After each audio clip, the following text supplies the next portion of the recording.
최초의 동물이 살았을 때 지구는 어떤 모습이었을까요? 최초의 생명체는 어떤 형태였을까요? 언제 출현했나요?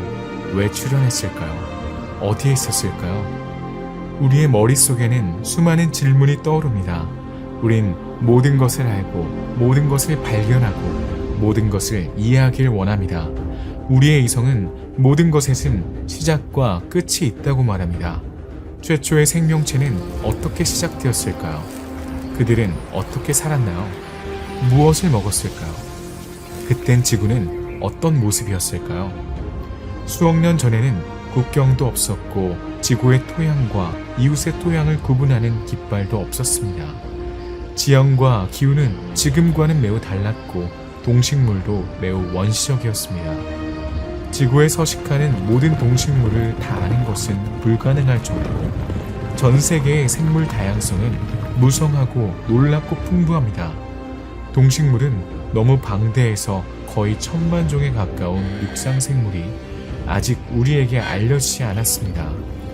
생명체가 살기 전 지구가 어떤 모습이었을지 궁금한 적 있나요? 어떤 풍경이 펼쳐졌을까요? 지구는 어떻게 생명의 요람이 되었을까요? 생물의 세계에서 진화가 어떻게 이루어졌는지 알고 있나요? 많은 질문에는 많은 답이 필요하죠. 그렇죠. 지구가 탄생한 지 얼마 후 지구에 어떻게 착륙하고 싶으신가요? 우린 순식간에 시간을 거슬러 올라가 역사의 모든 주요 단계를 특권적인 관중으로서 목격할 수 있습니다. 성캄브리아기 화석은 지구상에서 복잡한 생명체의 출현을 이해하는 데 필수적입니다. 그래서 우린 이 시대로 꼭 가야만 합니다. 여행자 여러분 환영합니다. 오늘 우리는 지구의 역사를 탐험하고 수억 년 전에 살았던 최초의 놀라운 생물을 발견하기 위해 떠납니다. 다음 모험을 떠나기 전에 영상에 좋아요를 누르고 채널을 구독하여 하나도 놓치지 마세요. 감사드리며 즐거운 여행 되세요.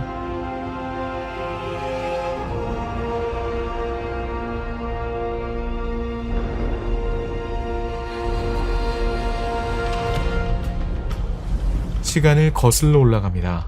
과거로 돌아갑니다. 어제, 한 세기 전, 40억 년 전, 이 모든 시기는 과거의 일부입니다. 일부는 너무 멀리 떨어져 있습니다. 시간은 어떤 사람에게는 천천히 흐르고 어떤 사람에게는 어지러울 정도로 빠르게 흘러갑니다. 시간은 측정할 수 있습니다. 스포츠 경기에서는 시간, 분, 초, 심지어 100억 분의 1초까지 측정할 수 있습니다. 우린 지나간 세월과 경과한 시간을 세고 수세기와 시대를 연구합니다.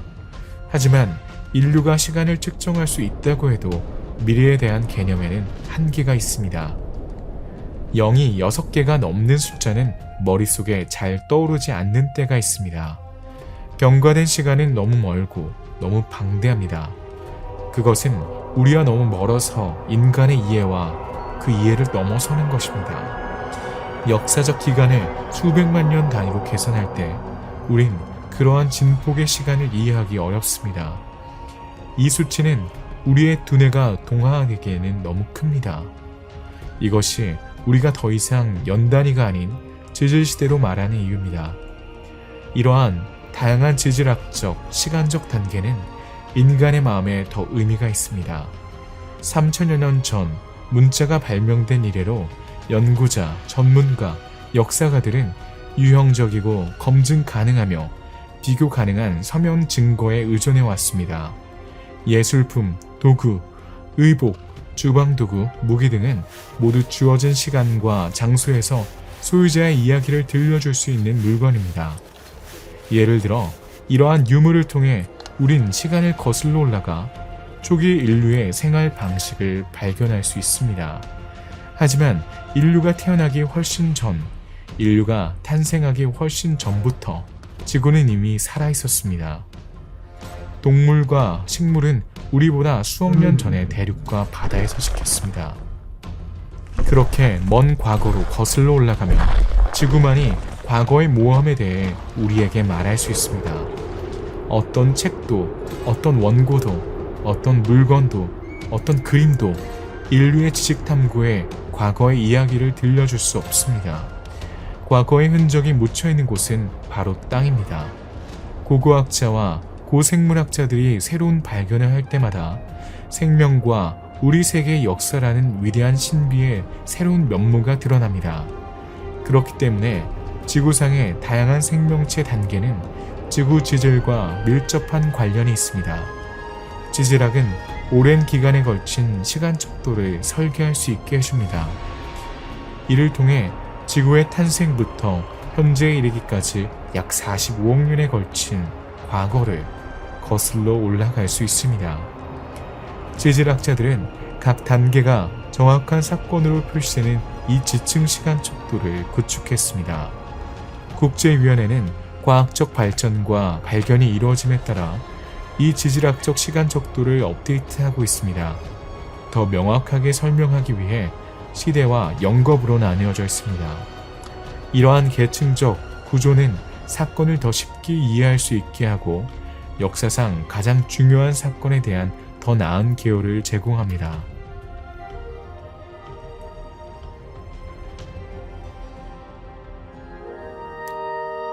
원시 동식물에 대해 이야기할 때 주로 5억 4,200만 년 전부터 현재까지 이어지는 신생대를 이야기합니다.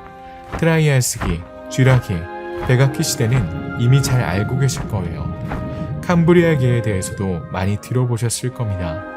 시간을 추적하는 데 도움이 되도록 알아야 할 주요 요소는 다음과 같습니다. 지층 규모를 형성합니다.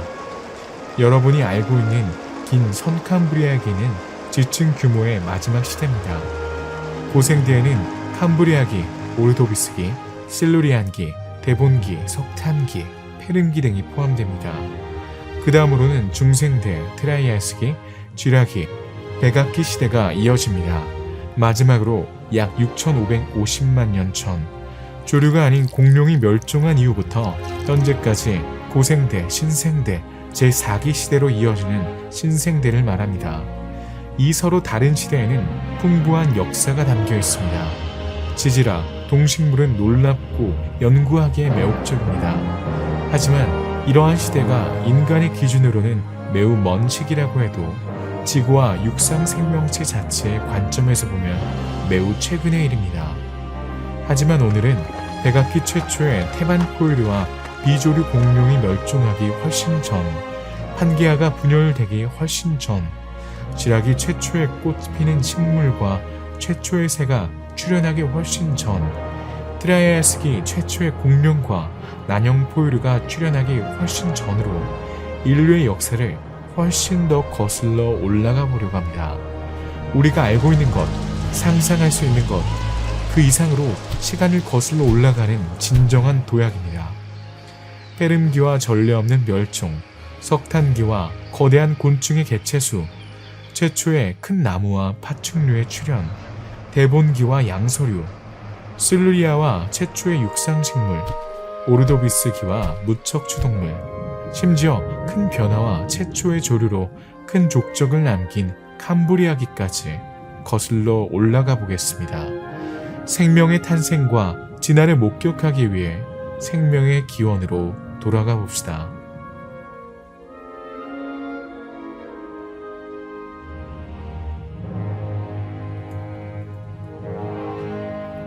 (5억 4천만 년이) 넘는 세월 동안 우린 푸른 행성에서 가장 풍요로운 시대 중 하나인 신생대에 살았습니다.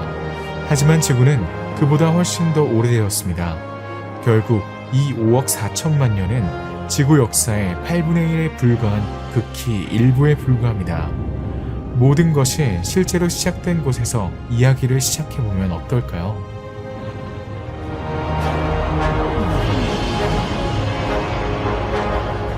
캄브리아기는 우리 세계에 큰 변화를 가져왔기 때문에 그 이전 시기를 통칭하기 위해 이 시기를 선캄브리아기라고 부르기로 결정했습니다. 여러분은 선캄브리아기가 매우 길고 풍요로운 시기여서 그 자체로 하나의 슈퍼 에온을 구성한다는 사실을 모를 수도 있습니다. 선캄브리아기 초연은 하대아기, 선캄브리아기, 원생대의 세 시대로 세분됩니다. 진화 측면의 특히 관심을 끄는 시기는 신생대지만 그 이전의 두 시기를 간단히 살펴보겠습니다.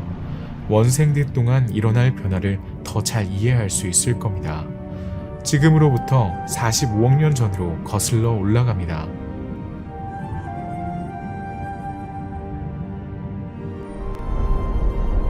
우리 역사의 이 시기는 너무 오래전으로 거슬러 올라가기 때문에 사실적인 증거에 기반하여 사실적으로 표현하는 것이 거의 불가능합니다. 이 시기의 광물인 지르콘은 오늘날 몇 가지 광물만 알려져 있습니다. 현재의 기술과 몇 가지 요소 덕분에 전문가들은 이론적 접근과 다른 행성에서 영감을 얻은 비교 요소를 바탕으로 하대한 시대에 대한 가설을 제시할 수 있었습니다. 하대한은 우리 행성이 중력의 영향을 받아 별에 의해 물질이 붙잡히는 것, 즉 행성의 부착으로 시작되는 시간 간격입니다. 즉 우리 행성인 지구의 탄생에 해당합니다. 하대한은 45억 6,800만 년 전에 시작되었습니다. 지층 규모에 비하면 짧은 기간입니다. 하대한은 약 40억 년 전에 끝났으며 이는 알려진 가장 오래된 암석의 나이에 해당합니다. 하지만 이 시기는 지구의 지질학적 시간 척도에서 최초의 영겁이었으며 짧은 기간 동안 많은 사건이 일어났습니다. 상상할 수 있듯이 당시의 환경은 모든 형태의 생명체에게 극도로 적대적이었습니다. 이것이 바로 1972년 미국의 지질학자 프레스턴 클라우드가 이 연대기적 지질학적 시기를 그리스의 지하세계의 신 하데스의 이름을 따서 하데스라고 처음 명명한 이유입니다. 하대하기의 가장 특징적인 사건은 금속과 규산염이 분리된 것입니다. 밀도가 높은 금속은 행성 내부로 이동하여 핵을 형성하고 밀도가 낮은 규산염은 바깥 부분에 남아멘트를 형성했습니다. 이것은 우리 행성의 중요한 사건입니다. 과학자들에 따르면 의심할 여지 없이 지구의 자기장을 가능하게 하는 것은 코어의 형성입니다. 오늘날에도 태양풍으로부터 우리를 보호하는 것은 바로 이 자기장입니다. 이 핵심 단계가 없었다면 생명체는 발전할 수 없었을 것입니다. 아직 생명체가 존재하지 않더라도 이 현상은 미래의 생명체 출현과 밀접한 관련이 있습니다. 지구의 중력 증강 에너지, 방사능 에너지, 핵 행성 에너지는 중요한 열원대였습니다. 이러한 에너지원은 에너지와 열을 방출하여 젊은 행성의 전체 외부 부분의 융합을 촉진합니다. 이 융합은 마그마 바다를 생성합니다. 처음 수백만 년 동안 지구는 냉각 단계를 거치며 지각이 서서히 형성됩니다.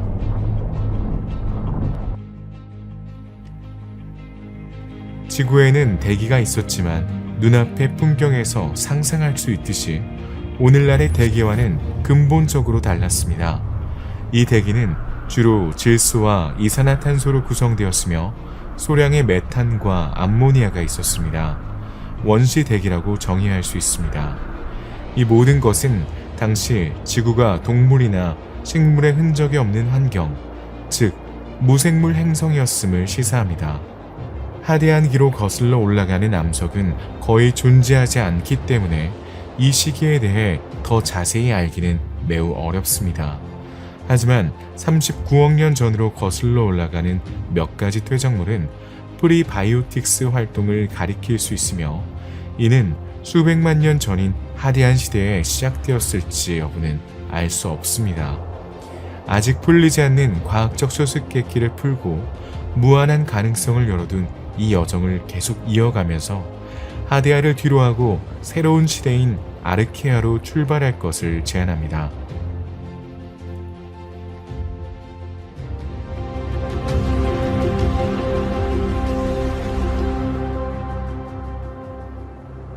아르케안 시대는 약 40억 년 전에 시작되었습니다. 국제층서위원회에서 무작위로 선정한 것이 아닌 우리가 알고 있는 가장 오래된 암석의 나이입니다. 40억 년 이전의 암석은 알려진 바가 없습니다. 선캄브리아의 두 번째 시대인 성캄브리아기와 이 슈퍼 에이지의 마지막 시대인 신생대 사이에 근본적인 변화가 일어났습니다. 그 결과 지구의 새로운 기능 방식이 탄생했습니다. 이러한 신생대의 새로운 요소를 이해하려면 이 현상의 근원으로 돌아가야 합니다. 그러면 다양한 결과를 더 잘 이해하고 인식할 수 있을 것입니다. 지금 우리는 40억 년 전 선캄브리아기의 새벽에 와 있습니다. 이 긴 기간은 거의 15억 년 동안 지속되었습니다. 이 시기는 격렬한 마그마 활동으로 인해 멘틀에서 대륙 지각 부피의 거의 4분의 3이 추출된 시기였습니다. 하대한 기에 지구 지각에 대해 이야기했는데 지각이 단단하긴 했지만 여전히 얇았다는 것을 기억하실 겁니다. 이 새로운 시대에는 지각이 발달하고 두꺼워집니다. 현재 대륙 지각은 화강암이 줄을 이루고 퇴적암으로 덮여있지만 20억에서 40억 년 전에는 전혀 그렇지 않았습니다. 퇴적암은 거의 존재하지 않았거나 아예 존재하지 않았습니다. 당시에는 마그마성 암석이 지배적이었습니다. 고대의 또 다른 주요 특징은 판 구조론이었습니다. 판의 움직임은 오늘날에도 여전히 우리와 함께합니다. 이러한 움직임의 흔적은 전 세계 특정 지점에서 찾을 수 있습니다. 대륙 충돌이 발생하면 덮어쓰는 판 위로 수백 킬로미터 전진할 수 있습니다. 그러면 겹쳐진 지각의 조각이 밀려나와 추력판이라고 알려진 것을 형성합니다. 놀랍게도 이러한 유형의 움직임은 거의 40억 년 전에 이미 존재했습니다. 스러스트 시트의 동일한 흔적은 고대의 암석에서도 발견할 수 있습니다. 어제의 움직임과 오늘날의 움직임 사이의 유일한 중요한 차이점은 수십억 년 전에는 판의 가격이 수백 킬로미터에 불과할 정도로 훨씬 작았다는 것입니다.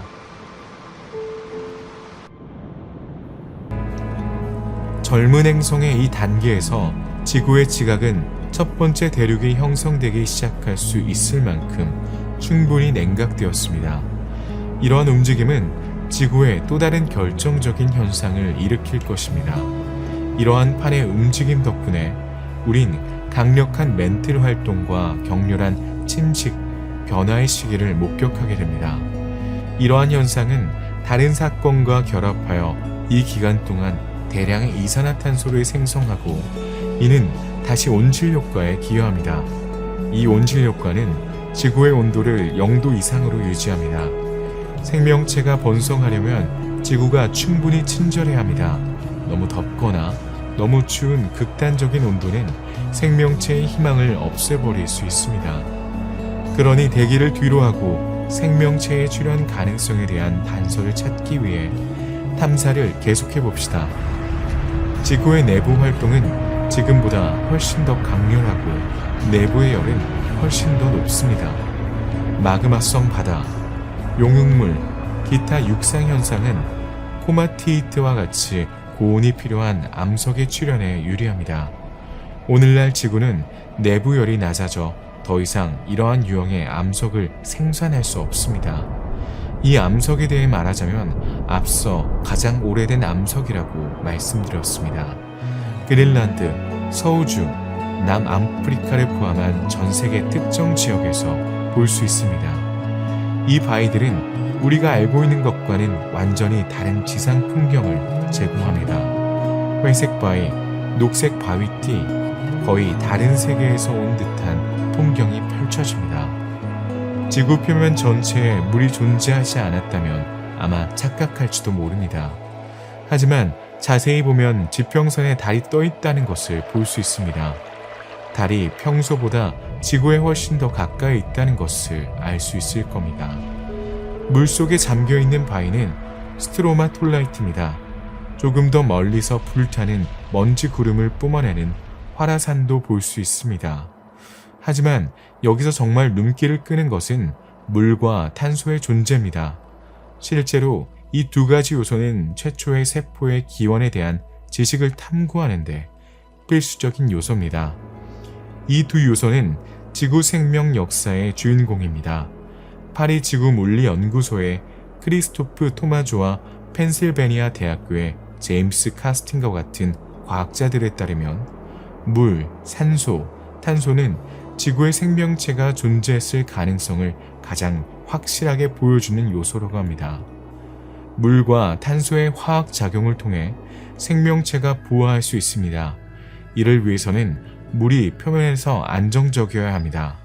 탄소 원자는 수많은 결합을 형성하고 다양한 특성을 가진 길고 복잡한 분자를 형성하는 데 가장 도움이 되는 원자 중 하나입니다. 이렇게 우리는 생명 탄생에 필요한 필수 조건을 모았습니다. 이곳에는 물이 풍부하고 육상 활동으로 방출되는 탄소가 풍부하게 생성되며 이 스트로마톨라이트는 산소가 존재한다는 증거입니다. 이 암석들은 줄무늬 철 구조물, 즉 산소의 존재에 의해 산화된 철입니다.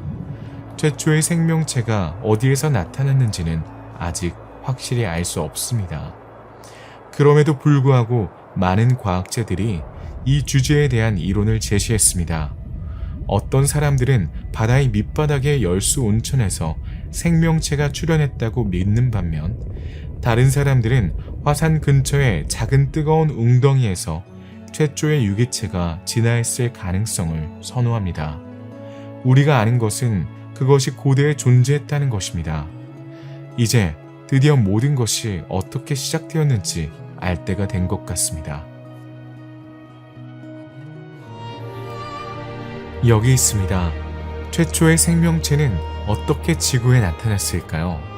지난 수십 년 동안 수행된 일부 실험, 특히 밀러의 실험에 따르면 생명체는 화산 근처의 작은 뜨거운 웅덩이와 같은 원시스포에서 부화했을 수 있다고 합니다.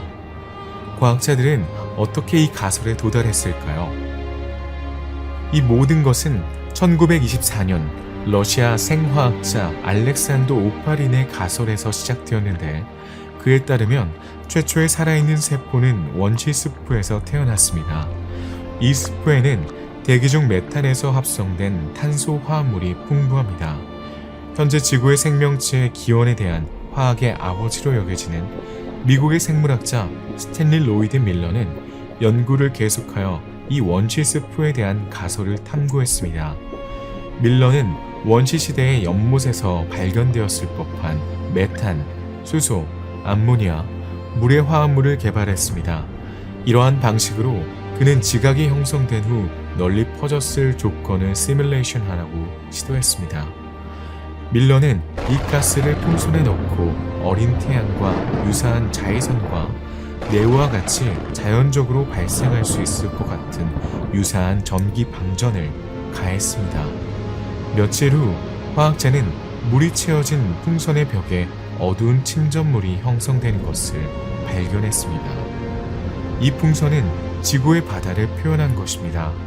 분석 결과 풍선에는 포름알데히드와 시화나수소산뿐만 아니라 소량의 아미노산, 특히 글리신이 포함되어 있는 것으로 나타났습니다. 따라서 프리바이오틱스 화학은 지구 생명체의 기원이었을 수 있습니다.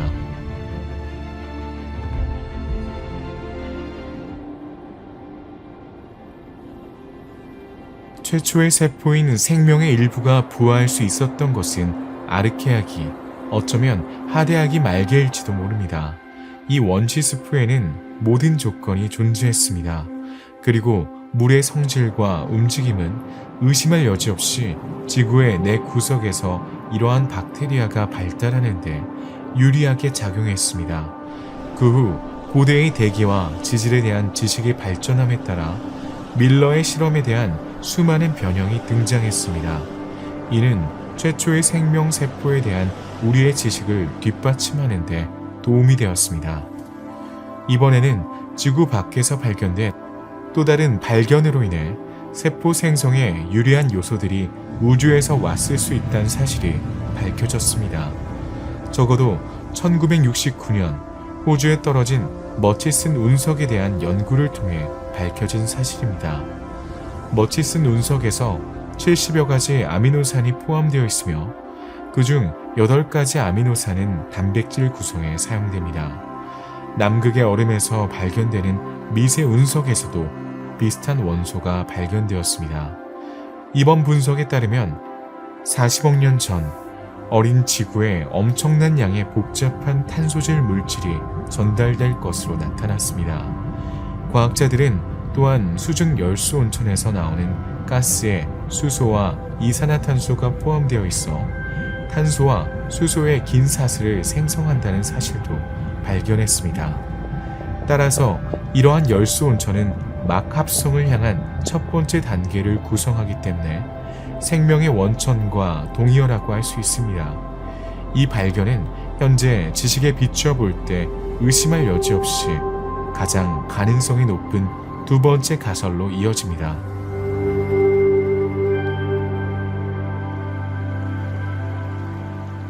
여기서도 생명의 기원, 진화의 과정, 최초의 세포 탄생을 촉발한 과정에 대해 절대적으로 확신하긴 매우 어렵습니다. 물리학, 화학, 심지어 생물학의 법칙으로도 이 수수께끼를 완전히 풀 수는 없습니다.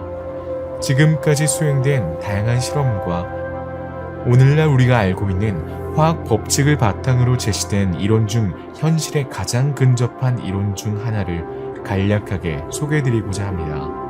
최초의 세포의 기원은 궁극적으로 상호작용과 반응의 연속일 겁니다. 열수 온천의 가설을 받아들인다면 다음과 같은 일이 일어났을 것입니다. 열수 온천 수심은 500에서 5000m의 바다 산등성에서 발견되는 온수 온천입니다. 온천은 두 개의 지각판이 갈라지는 곳에서 발생하며 마그마가 굳어져 그 구멍을 채웁니다. 그런 다음 암석은 냉각되어 균열이 생깁니다.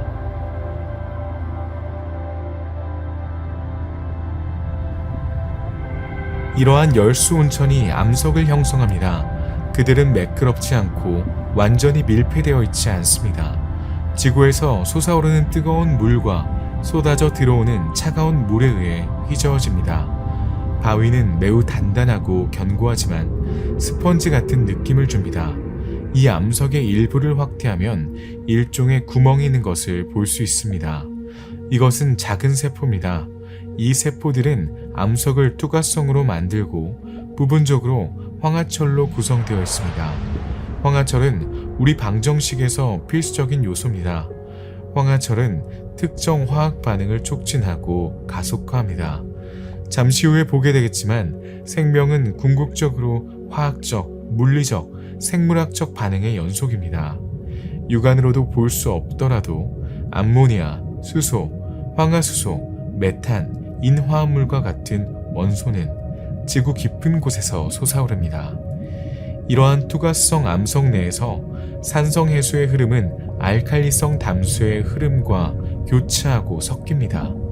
이 바닷물과 담수의 혼합물, 그리고 지구에서 올라온 원소들은 서로 접촉하면 반응합니다. 각 세포는 이러한 물질을 저장하고 고온에서 보존합니다. 우리는 열수 배출구의 가장자리에서 서 있다는 사실을 기억하세요. 열은 특정 화학 반응에 유리합니다. 이것이 바로 여기입니다. 세포는 작은 시험관과 같습니다. 50도에서 70도의 고온 접촉은 에너지를 방출하고 새로운 물질을 생성하는 초기 화학 반응으로 이어지게 됩니다. 단순한 물질이 아니라 새로운 물질을 생성합니다. 설탕, 아미노산, 심지어 핵산 염기까지 탄생합니다. 암석 시험관에서는 이 새로운 원소들을 물과 혼합하여 이상적인 온도에서 보존합니다. 이를 통해 원소들은 화학적 결합을 계속할 수 있습니다. 일련의 연속적인 반응 후 아미노산은 서로 결합하여 짧은 사슬을 형성합니다. 펩타이드라고 하는 이 짧은 사슬은 단백질을 만들기 위한 전제 조건 중 하나입니다. 우린 천천히 최초의 살아있는 세포에 접근하고 있습니다. 설탕은 인산염과 핵산에 존재하는 원소 중 하나와 결합하여 뉴클레오타이드로 알려진 것을 생성합니다. 뉴클레오타이드는 단백질의 구성 요소 중 하나인 RNA 구성 요소 중 하나입니다.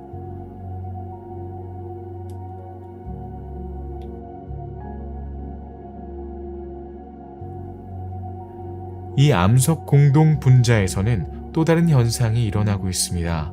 동시에 다른 화학 반응이 DNA를 생성합니다. DNA는 RNA보다 안정적이어서 유전 정보를 더 쉽게 저장할 수 있는데 지금까진 그렇지 못했습니다. 이러한 새로운 분자는 아직 매우 원시적입니다. 더 복잡한 생명체를 위한 청사진입니다. 당분간은 여전히 움직이지 못하고 돌굴에 갇혀 지내야 합니다. 그럼에도 불구하고 그들은 이미 발굴 밖에서도 번식할 수 있습니다. 자신의 유전 정보를 주변 동굴에 전달하고 바이오를 따라 번식할 수 있습니다. 정확히 언제, 왜, 어떻게 번식할까요? 우린 잘 모르지만 이 분자들이 지방이나 지질을 생산할 수 있는 것으로 밝혀졌습니다. 이러한 요소는 소수성이며 암벽에 달라붙습니다. 점차적으로 지질이 벽에 퍼져 일종의 유기세포막을 형성합니다. 이러한 새로운 능력은 DNA에 기록되어 번식할 수 있습니다. 그러나 여전히 매우 취약합니다. 특정 화학 반응을 촉진하고 가속화하기 위해 새로운 단백질이 이 막에 접목되었습니다. 이제 세포막은 세포 외피를 만들 수 있게 되었습니다. 이를 통해 세포 외피는 더 견고하고 저항력이 생겼습니다. 이 단계에서 이 최초의 분자는 고세균 또는 박테리아가 될 수 있는 두 가지 가능성이 있습니다. 이 두 생명체의 세포는 투과성 외피로 구성되어 특정 화학 과정을 활성화할 수 있습니다. 하지만 세포를 보호하는 외피인 외벽도 있습니다. 그 안쪽에서는 더 복잡한 분자를 생성하고 이를 DNA에 기록할 수 있습니다. 길고 힘든 화학적 과정을 거쳐 마침내 생명이 탄생할 수 있습니다. 하지만 궁금한 점이 없으신가요? 고세균과 박테리아가 바위 구멍에 갇혀 있다는 사실을 기억하시나요? 어떻게 지구 구석구석과 바다 구석구석에 생명체가 존재하게 되었을까요? 이렇게 갇혀서 움직일 수도 영역을 넓힐 수도 없었던 박테리아는 결국 어떻게 되었을까요? 확실하진 않지만 아마도 지구 내부 활동으로 인해 열구 암석의 벽이 무너지거나 금이 가면서 열구 암석이 방출되었을 것으로 추정됩니다. 그런 다음 견고하고 투과성이 있는 외벽에 중요한 역할을 합니다. 이 암석은 보호 인큐베이터에서 탈출한 고생물과 박테리아가 굴뚝 근처 어딘가에 정착할 수 있게 해줍니다. 새로운 바위, 틈새, 갈라진 틈새, 이들은 새로운 공간에 정착하여 환대를 받습니다. 어떤 생명체도 살 수 없는 무균 상태의 이 새로운 환경은 생명체들의 식민지가 됩니다. 이러한 유기체에게 새로운 영토를 정복한다는 것은 새로운 환경에 적응하고 진화한다는 것을 의미합니다. 지금은 생물 다양성이 태동하는 새로운 시대의 시작입니다. 이 지식으로 무장한 여러분은 지구 생명체의 진화에 대해 더 많은 것을 발견할 준비가 된 것입니다.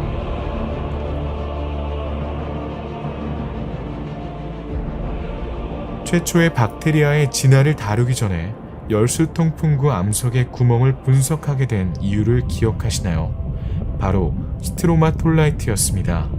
우린 거실 창문을 통해 볼 수 있는 것과는 완전히 다른 풍경을 마주했습니다. 모든 것이 사람이 살지 않는 것처럼 보였습니다. 우리 앞에 펼쳐진 풍경은 바위와 물뿐이었죠. 아까 만났던 회색빛 바위에 다시 돌아가고 싶네요. 이 스트로마톨라이트를 자세히 살펴봐야 해요. 아주 특별하죠. 곧 알게 될 겁니다. 이런 종류의 젤라틴은 실제로 반은 생물이고 그 반은 암석입니다. 정말 놀랍고 신기하죠? 젤라틴은 박테리아 필라멘트로 구성되어 있는데 이 필라멘트는 공기 중의 탄소를 거두어 침전물 형태로 결합시킵니다. 이것이 여기에 보이는 바위 덩어리를 형성합니다. 이 과정을 통해 반은 생물이고 그 반은 암석인 구조가 형성되어 스트로마톨라이트가 탄생합니다. 이 중 일부는 35억 년 전에 서우주에서 크레이톤을 시추하는 과정에서 발견되었습니다. 지질학에서 크레톤은 이전에 통합된 암석권 지대에 해당하는 대륙 지역을 말합니다. 이번에는 그린란드에서 더 오래된 스트로마톨라이트가 발견되었습니다. 이 작은 지질 구조는 수생 박테리아 군집의 활동으로 인해 생성된 것으로 추정됩니다. 이 박테리아의 활동은 해저에 석회암의 미세한 막이 침전된 것을 촉진합니다. 시간이 지남에 따라 이러한 막이 겹쳐져 스트로마톨라이트라고 알려진 뾰족한 원뿔 모양의 구조와 뭉툭한 돌기가 만들어집니다. 이는 37억 년 전으로 거슬러 올라갑니다. 그때부터 15억 년 이상 동안 지구의 생명체는 박테리아뿐이었습니다.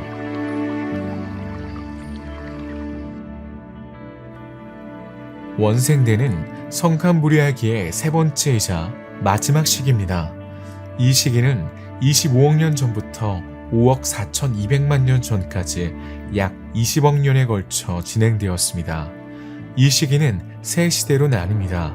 고대라는 뜻의 그리스어 팔라이오스에서 유래한 고생대는 25억 년 전에서 16억 년 전까지입니다. 중생대는 중간을 뜻하는 그리스어 메소스에서 유래한 것으로 16억 년에서 10억 년 전입니다. 신생대는 새로운 것을 의미하는 그리스어 네오스에서 유래한 것으로 10억 년에서 5억 4,200만 년까지입니다.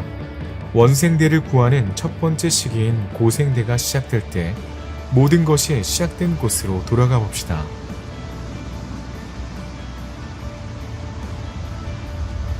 이제 고생대입니다. 지금 여러분에게 매우 낯설게 느껴지는 것이 있습니다. 바로 주황색 분위기입니다.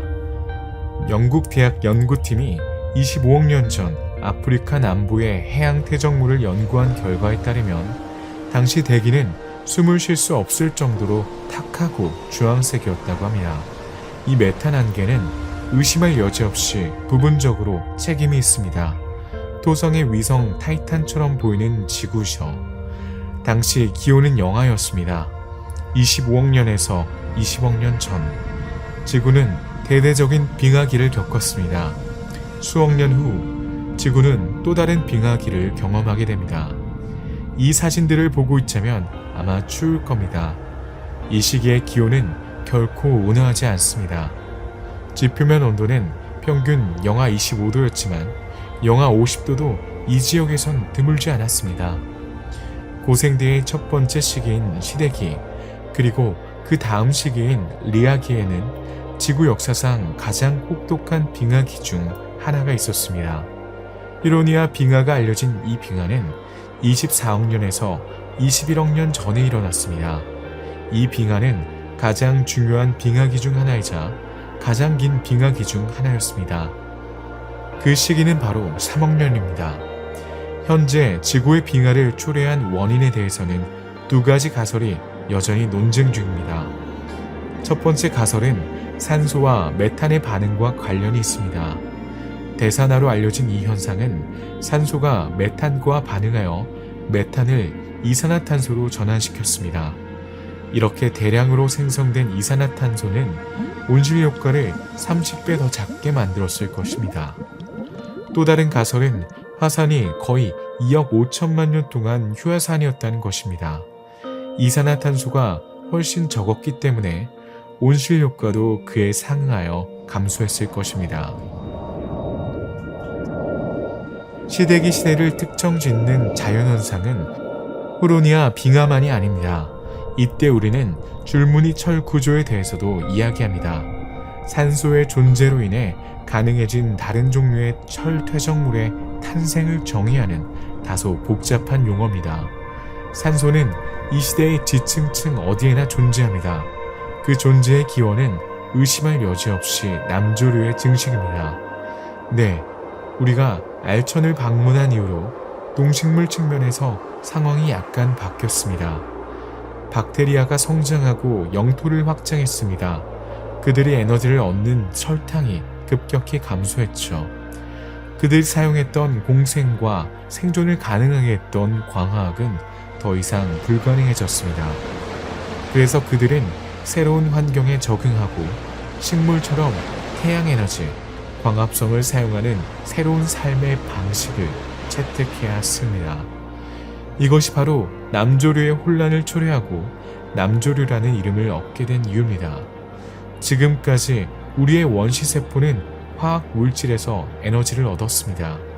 이러한 물질은 지구의 창자에서 바로 풍부하게 연결됩니다. 다양한 화학 반응을 통해 생성되는 당이 바로 그것입니다. 하지만 여러 가지 이유로 이 당은 언젠간 고갈될 것입니다. 박테리아는 생존을 위해 적응해야 합니다. 그것이 바로 박테리아가 하는 일입니다. 박테리아는 설탕이 아닌 태양으로부터 에너지를 끌어옵니다. 박테리아는 광합성이라는 새로운 작동 방식을 사용합니다. 특정 박테리아 세포가 태양 광선을 포착합니다. 이렇게 축적된 에너지 덕분에 박테리아는 물을 산소와 수소로 분해할 수 있습니다. 이 작용은 이산화탄소를 방출합니다. 산소는 방출되고 수소와 이산화탄소는 탄수화물을 생성합니다. 그리고 이 탄수화물은 에너지가 풍부합니다. 이 탄수화물은 박테리아의 생명 유지에 필요한 에너지입니다. 광합성을 하는 시아노박테리아는 단세포 원핵생물로 세포 구조에 핵이 포함되어 있지 않습니다. 태양을 에너지원으로 사용하여 유기물을 합성함으로써 산소를 방출합니다. 아주 많은 양의 산소를요. 최초의 산소 분자는 일련의 반응을 일으켜 지구에 새로운 변화를 가져왔습니다. 처음에는 산소의 생산이 산화철의 생산으로 상쇄되어 실질적인 영향을 미치지 않았을 것입니다. 그러나 이 과정은 곧 포화점에 도달했습니다. 더 이상 산소 분자가 대기 중으로 방출되는 것을 막을 수 있는 반응이 없었습니다. 아마존이 지구의 녹색 허파라면 바다는 푸른 허파이며 우리가 숨쉬는 공기의 본질입니다. 오늘날 우리가 호흡하는 산소의 대부분은 바다에서 얻습니다. 대기 중 산소의 존재는 최초의 생명체에게 새로운 변화를 촉진했습니다. 지금까지 원핵 생물이었던 진핵 생물은 이제 핵이 잘 정리된 생물로 진화했습니다. 유전학은 새로운 환경의 조건에 적응해야 합니다.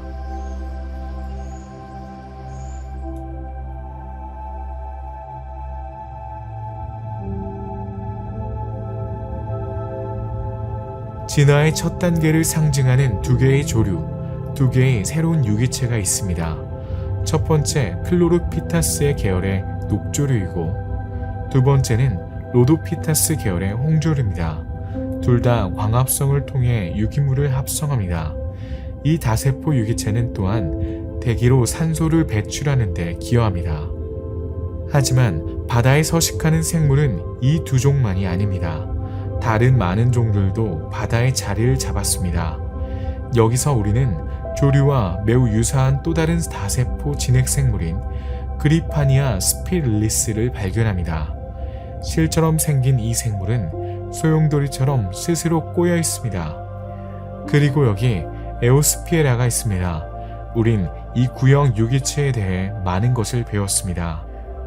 우리가 분석할 수 있었던 첫 번째 요소로부터 그것은 핵 분열에 의해 번식하는 것처럼 보입니다. 각각의 새로운 세포는 모세포에 부착된 채로 점액질 외피를 형성합니다. 같은 기간 동안 광합성을 사용하여 생존하는 플랑크톤의 일종인 식물성 플랑크톤도 발견됩니다.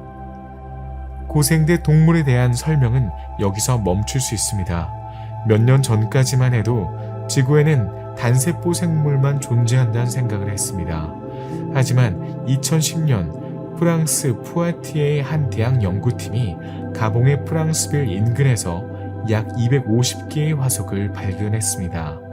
그리고 놀랍게도 그 화석의 연대는 21억 년 전으로 올라갑니다. 그토록 오랜 세월 전에 다세포 생물이 지구를 식민지로 삼았을 것이란 그런 상상도 못했을 겁니다. 가장 오래된 것으로 알려진 에디아카라 동물군은 약 6억 년 전으로 거슬러 올라갑니다.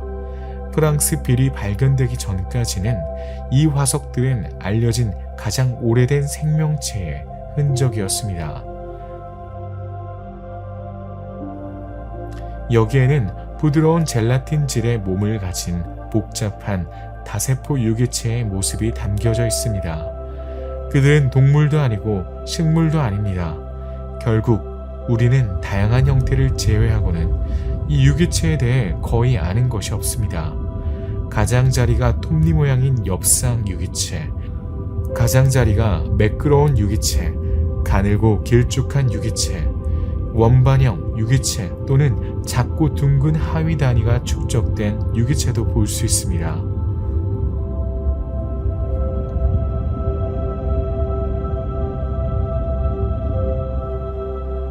오랜 세월 동안 우리가 만난 동물들은 퇴적물의 흔적을 남겼지만 그들의 부드러운 몸체는 화석화되지 않습니다.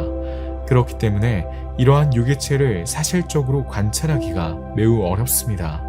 분류할 수 없는 모든 미세 화석은 극피동물로 분류됩니다.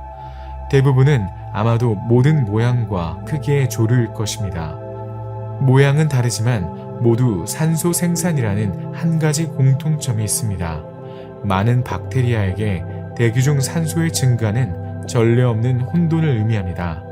그러나 이 재앙은 박테리아를 비극적인 종말로 몰고 가지만 다른 생명체, 즉 진핵생물의 확장을 촉진하기도 합니다.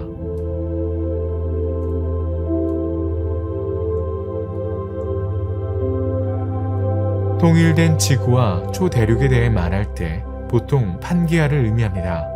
하지만 이 대륙은 수십억 년에 걸쳐 연결되었다가 분리된 것일 뿐입니다. 판게아는 최초의 초대륙이 아닙니다. 중생대 초기에 콜롬비아라는 초대륙이 분리되기 시작됐습니다.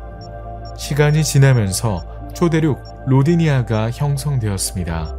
이 시기는 지질학적, 지리적 격변의 시기였습니다. 하지만 이 시기는 또한 최초의 현대 진핵 생물의 출현과 성적 반식으로 특정 지어지기도 했습니다. 이 표본 중 하나를 살펴볼까요? 홍조류인 방기오모르파 파버센스를 만나보세요. 이 생물은 오늘날 알려진 가장 오래된 복잡한 다세포 생물 중 하나입니다. 지금까지 우린 이 유기체가 에너지를 얻는 방법이나 그 다양하고 많은 형태에 대해 많이 이야기했습니다. 하지만 정확히 12억 년 전 중생대, 즉 중생대에는 진화의 판도를 뒤바꾼 놀라운 사건이 일어났습니다. 방기오모르파 푸베센스는 이 지구 생명체의 혁명의 일부였습니다. 이 화석에 대한 광범위한 분석을 통해 보자와 배우자 형성에 차이가 있음이 입증되었습니다. 이것은 홍조류가 성적으로 존재한다는 것을 의미합니다.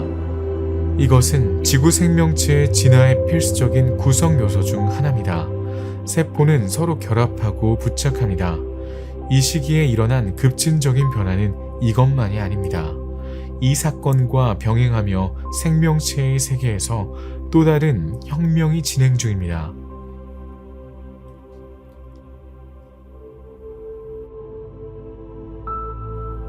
세포는 새로운 이정표를 통과합니다. 과학자들에 따르면 10억 년 전에도 발생했다고 합니다. 유전적 사고라 하면 다소 극적인 결과를 생각하기 쉽습니다. 하지만 유전적 사고는 예상치 못한 이점을 가져올 수 있습니다. 이를 이해하려면 먼저 유전 사고가 무엇인지 알아야 합니다. 세포가 자신을 복제하기 위해 분열할 때 세포는 자신의 DNA를 정확하게 복제합니다. 실제로 대부분의 경우 이런 일이 발생합니다. 그러나 DNA 복제 중에 미세한 변화가 발생하는 경우도 있습니다. 이를 돌연변이라고 합니다. 돌연변이는 유기체에 치명적일 수 있습니다. 올바른 코드를 갖지 못하고 기능이 중단되어 생존할 수 없게 됩니다.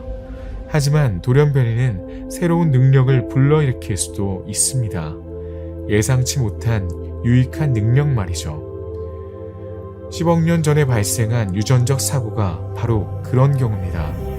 처음에 우리의 작은 단세포 박테리아 유기체에는 일종의 작은 꼬리인 편모가 장착되어 있습니다. 이들은 특히 단백질에 대한 특정 코드가 있는 특정 DNA를 가지고 있었습니다.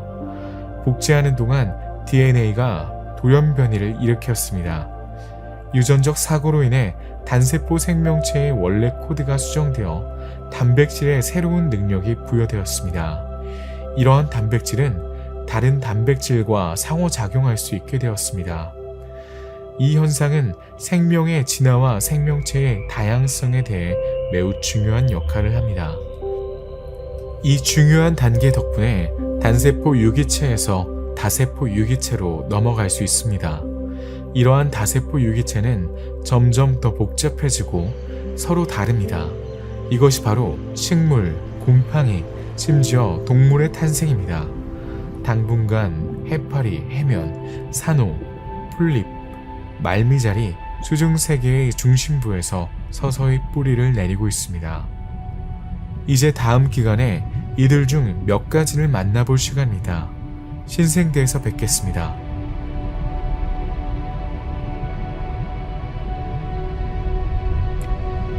우리는 성캄브리아기 마지막 시대에 도달했습니다. 이 시기는 지구가 생물계의 거대한 격변을 준비합니다. 캄브리아계의 도래가 임박하고 지구의 생명체가 폭발적으로 증가했음을 예고합니다. 이 시기는 10억 년에서 5억 4,200만 년 전 사이에 일어났습니다. 이 시기는 초대륙 로디니아의 분열로 특징 지어집니다. 약 8억 년 전 하늘에서 바라본 지구의 풍경은 지금과 완전히 달랐습니다. 지구는 광활한 바다에서 하나의 육지가 생겨난 곳이었습니다. 로디니아죠. 5천만 년이 지난 지금 대륙은 서서히 갈라지고 있습니다. 판 구조론이 그 역할을 했습니다. 대륙이 두 부분으로 갈라지면서 판탈리사야가 생겼습니다. 이 두 느린 분열은 이후 수백만 년 동안 계속되었습니다. 마치 직소 퍼즐처럼 여러 조각으로 쪼개진 것입니다. 이 주제에 대한 가장 최근의 연구에 따르면 슈퍼 대륙 로디니아는 8개 별개의 부분으로 나뉜 값으로 보입니다. 보시다시피 강렬한 육상 활동은 전례 없는 충격이자 생명체가 잠재력을 최대한 발휘할 수 있다는 진정한 발판입니다. 핫스팟의 영향으로 로디니아 대륙은 마그마 창에 의해 뚫려 있습니다. 마그마 창은 지각을 뚫고 엄청난 양의 용암을 분출했습니다.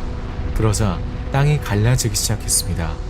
이 사건은 바다와 입구의 개방을 동반하여 대기 중 수증기의 양을 증가시켜 강우량을 증가시켰습니다. 이산화탄소 형태로 빗속에 존재하던 탄소는 곧 탄산염 형태로 퇴적물에 갇혀 바다로 되돌아갔습니다. 동시에 로디니아 단층에서 생성된 거대한 용암 흐름은 대륙 표면의 현무암 표면을 형성했습니다. 이 현무암 표면은 수분에 의해 침식될 때 같은 화강암 표면보다 8배 더 많은 탄소를 소비합니다. 수천 년에 걸쳐 대기 중 온실가스인 이산화탄소는 급격하게 감소합니다. 그 결과 지구는 새로운 극한의 추위의 시대로 접어들게 됩니다. 실제로 지구는 이 기간 동안 단 한 번이 아니라 2번의 빙하기를 겪었습니다. 첫 번째는 7억 6천만 년 전에 일어났고 두 번째는 1억 5천만 년 후에 일어났습니다. 후자는 가장 격렬했던 빙하기 중 하나였습니다. 첫 번째 빙하기는 7억 6천만 년 전부터 7억 년까지 이어졌고 얼마 지나지 않아 6억 2천만 년에서 5억 9천만 년 사이에 지구는 두 번째 본격적인 빙하기에 직면했습니다. 빙하기 사이의 온난화는 이 초대륙 분열 시기에 매우 활발했던 화산 활동으로 인해 수백만 년에 걸쳐 대량의 이산화탄소를 방출하여 지구를 녹일 수 있을 만큼 큰 온실 효과를 일으켰기 때문입니다. 일부 생명체는 이 어려운 시기에서 살아남기 위해 피난처를 찾은 것으로 보입니다.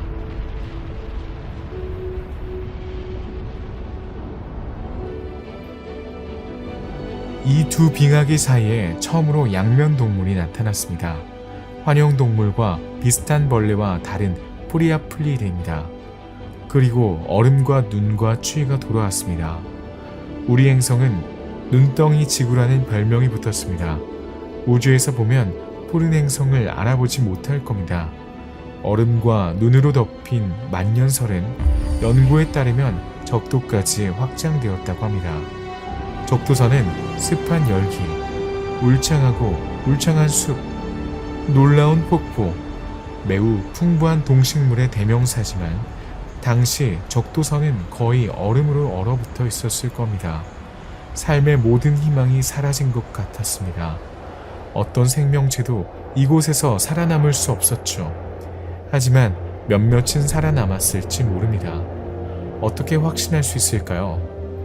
이번에는 유적이 아니라 기술이 우리의 역사와 이 복잡한 시대에 대해 더 많은 것을 발견하는데 약간의 도움을 주고 있습니다. 첨단 계산과 복잡한 알고리즘을 기반으로 한 컴퓨터 시뮬레이션을 통해 적도선을 따라 피난처 지대가 존재했음을 알 수 있습니다. 수백만 년 동안 생물들은 이 피난처에서 고립된 채 살아가다가 결국 해빙과 함께 영역을 확장하고 더 넓은 환경에 적응할 수 있었습니다. 암석 분석에 따르면 탄소 수준이 크게 감소하여 유기 활동이 감소한 것으로 나타났습니다. 광합성도 수백만 년에 걸쳐 중단되었습니다. 따라서 박테리아는 빙하의 혼돈을 온전히 겪었습니다. 빙하가 깨지는 소리가 지표면 아래 수백 미터 아래에서도 들렸습니다. 때로는 기온이 영하 50도까지 떨어지기도 했습니다. 많은 박테리아가 살아남지 못했고 최초의 조류도 이 극한의 추위 기간 동안 상당수의 표본을 잃었을 것입니다.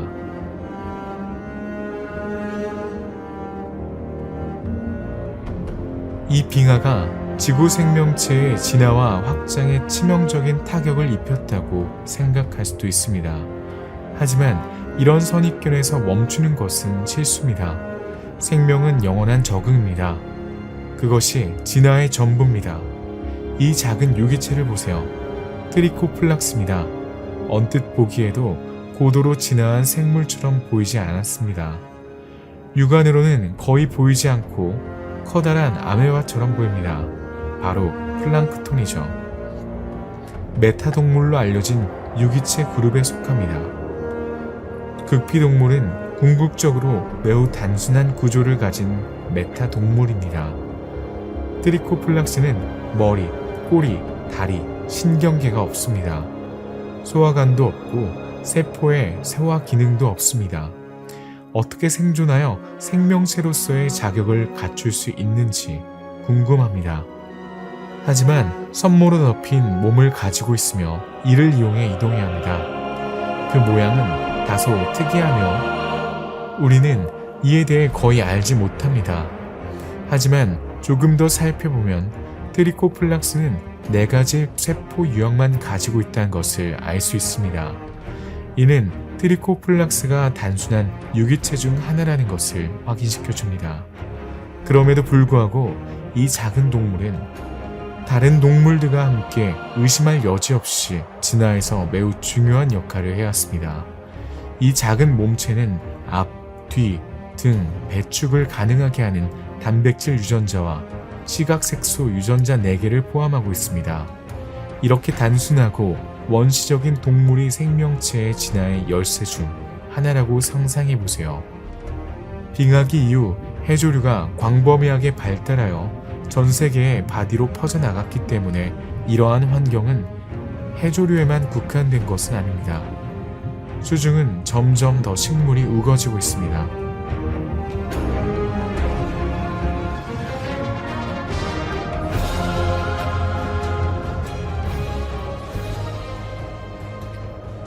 겉보기와는 달리 이 기후재앙은 신의 선물이었습니다.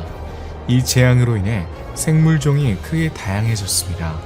해빙이 시작되면 일련의 연쇄 반응이 이어집니다. 얼음이 녹으면서 대륙이 침식되면서 막대한 양의 영양분이 방출되는 것으로 알려져 있습니다. 이 풍부한 영양분은 식물성 플랑크톤의 확장과 증식을 촉진합니다. 도미노 효과, 즉 눈덩이 효과로 식물성 플랑크톤의 존재는 대기로의 산소 방출을 촉진했습니다. 이 요소는 다세포 생명체의 출현의 열쇠 중 하나입니다. 캄브리아기에 폭발적으로 증가했습니다. 하지만 수억 년 내에 이러한 생명체의 폭발이 일어나려면 원생대에는 아직 갈 길이 멀었습니다. 이 시기에 다양한 생물을 발견하기 위해 바다를 탐험해 봅시다. 지금까지 우리가 가진 가장 큰 문제는 생물체가 부드러운 몸체로 구성되어 있다는 것입니다. 오랜 세월이 흐르면서 시간의 흐름은 과거의 흔적과 그 흔적에 타격을 입었죠. 하지만 원생대 말기에 이르러서 화성 유물을 통해 생물 진화의 중추적인 시기에 동식물에 대해 더 많은 것을 알 수 있게 되었고, 특히 에디아카라 동물의 발견 덕분에 말이죠.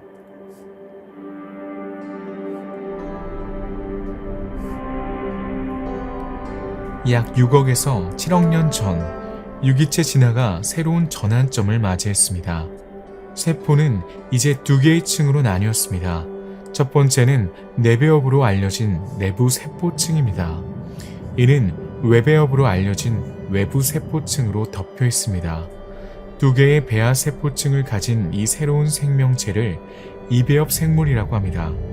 이 용어는 중배업이 없고 외벽, 소화벽, 그리고 이 벽에서 파생된 기관만 있는 동물을 지칭합니다.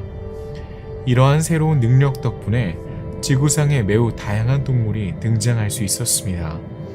여기에는 해파리, 산호, 히드라 같은 코니다아 목과 해면류가 포함됩니다. 처음 수십억 년 동안은 수중 환경에서만 생명체가 살 수 있었습니다. 우린 이 고대 생명체에 대해 잘 알고 있지만 오늘날에는 아주 미세한 흔적만 감지할 수 있습니다. 게다가 이 유기체들은 지금까지 거의 진화하지 않았습니다. 아마도 화학적 진화가 일어났을 수도 있지만 이 역시 현재로서는 확인할 수 없습니다. 과거의 유물은 너무 모호하고 추상적이어서 실제 결론을 내리기엔 너무 어렵습니다. 과학자들은 특정 유골을 구별하는 데 큰 어려움을 겪고 있습니다. 박테리아의 잔해일까요? 아니면 조류의 잔해일까요? 때때로 크기만으로 둘을 구분할 수 있습니다. 그러나 이제부터 모든 것이 바뀌고 모든 것이 가능해집니다. 지구는 다시 사람이 살지 않을 것입니다. 진화가 진행 중입니다. 생명은 새로운 생명을 얻습니다. 유기체는 항상 부드러운 몸으로 구성되어 있지만 외피, 즉 외부 환경으로부터 동물을 보호하는 일련의 외부 구조, 외피 시스템도 가지고 있습니다. 오늘날의 동물은 털, 비늘, 깃털 등 다양한 외피를 가지고 있습니다. 이 외피 시스템은 과학자들에게 진정한 게임 체인저이며 이제 훨씬 더 확실한 증거에 의존할 수 있게 되었습니다. 외피는 저항력이 있어서 화석화를 가능하게 했습니다. 다른 시대의 흔적을 통해 밝혀진 사실을 소개합니다.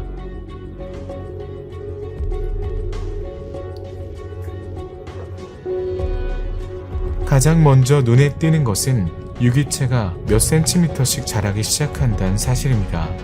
수십억 년 동안 생물은 미세한 크기로 남아 있었습니다. 이제부터는 점점 더 커질 것입니다.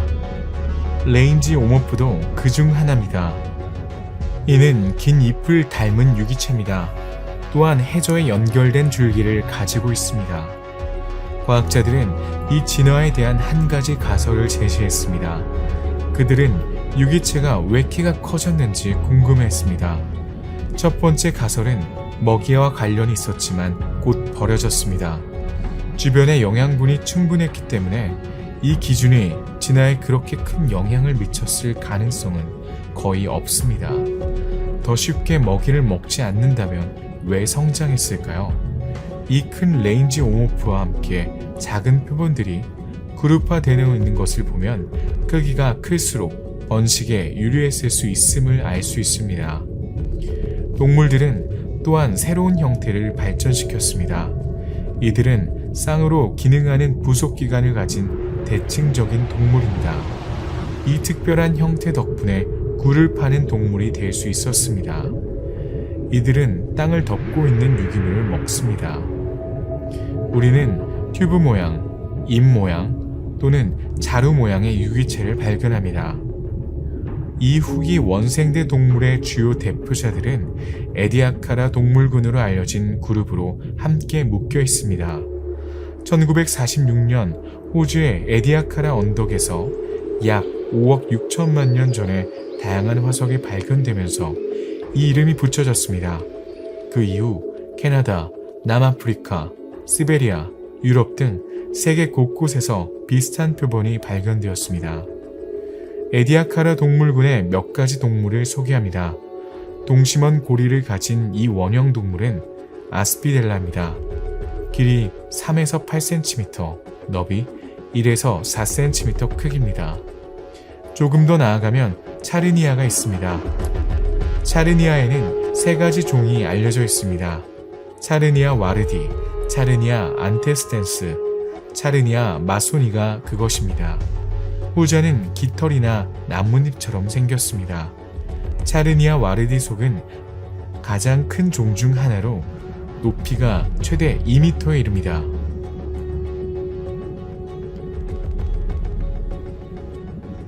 다른 종들은 오늘날 우리가 알고 있는 동물과 닮았습니다. 해파리입니다. 해파리는 당시 바다에서 꽤 흔한 동물이었습니다. 사이클로메두사 다비디와 사이클로메두사 라디아타가 그 중 하나입니다. 또 다른 동물, 또 다른 형태, 여기 스프링기나가 있습니다. 이 동물 역시 우리가 알고 있는 동물과 닮았습니다. 머리와 몸통, 해저에 고정할 수 있는 일종의 가시가 있는 벌레를 닮았죠. 아마도 진흙 속을 헤집고 다니며 영양분을 찾을 겁니다. 해초도 항상 존재합니다. 여기에서도 바로 앞에 홍조류인 방기오모르파 퍼베센스의 아름다운 표본이 있습니다. 마지막으로 디킨소니아입니다. 우린 그것에 대해 거의 알지 못하며 과학자들은 여전히 분류하기 어렵다는 것을 발견하고 있습니다. 하지만 움직임의 흔적이 남아있는 것으로 보아 움직일 수 있었다는 것을 알 수 있습니다. 타원형이고 길이가 수 밀리미터에서 약 1.4m에 이르는 방사형 구조를 가지고 있습니다. 방사형이라는 용어는 이 기준을 정의하는 데에도 사용됩니다. 즉, 이 무척추 동물은 이 축을 중심으로 주기적인 패턴을 가진 축 대칭을 가지고 있습니다. 이 카테고리의 대부분의 유기체와 마찬가지로 디킨소니아도 이베체 동물에 대한 언급한 두 개의 세포 세트가 특징입니다. 즉 내배엽과 외배엽이 있습니다. 이 두 층은 세포질 젤로 분리되어 있습니다. 이 동물의 또 다른 특이한 특징이 있습니다. 하나의 구멍이 입과 항문 역할을 합니다. 이는 진화의 시작이며 분화된 기간은 아직 유행하지 않았습니다.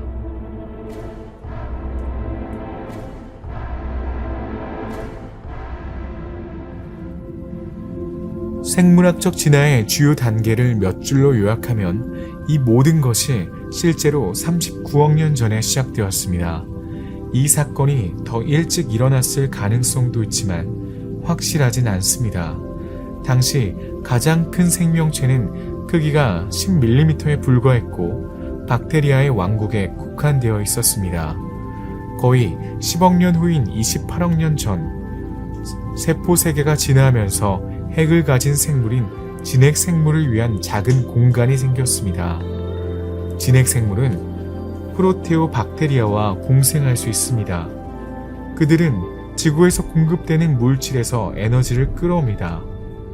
수억 년 후인 약 21억 년 전, 더 복잡하고 정교한 새로운 유형의 진핵생물이 등장했습니다. 이 시아노박테리아는 광합성을 이용하여 태양으로부터 에너지를 얻었습니다. 원생대 말기에는 더 다양한 형태의 유기체가 생명순환의 일부가 되었습니다. 이들은 움직일 수 있었고 성적으로 성숙했으며 이배체성을 가졌습니다. 수중의 풍요로움이 번성했습니다. 하지만 5억 4,200만 년 전 이 모든 생물은 사라졌습니다. 우린 이 대량 멸종의 원인을 알지 못합니다. 운석도, 화산도, 대규모 빙하도 성캄브리아기의 모든 원시적 형태가 사라지게 한 원인이 아닙니다. 그러나 때때로 혼돈 속에서 긍정적인 일이 일어날 수 있습니다. 빙하 덕분에 진핵 생물이 진화할 수 있었음을 기억하세요. 이 광범위한 멸종으로 인해 캄브리아기 폭발이 일어났습니다. 이 시기는 생물 진화의 가장 위대한 단계 중 하나입니다. 이는 생물계와 지구의 새로운 전환점이 되었습니다. 오늘날의 주요 메타조 동물문이 대부분 등장합니다. 진정한 동물학적인 빅뱅입니다. 동물, 식물, 박테리아 종들이 등장하기 시작합니다. 성캄브리아기와 캄브리아기의 유일한 공통점은 이들 역시 바다에서 태어났다는 점입니다.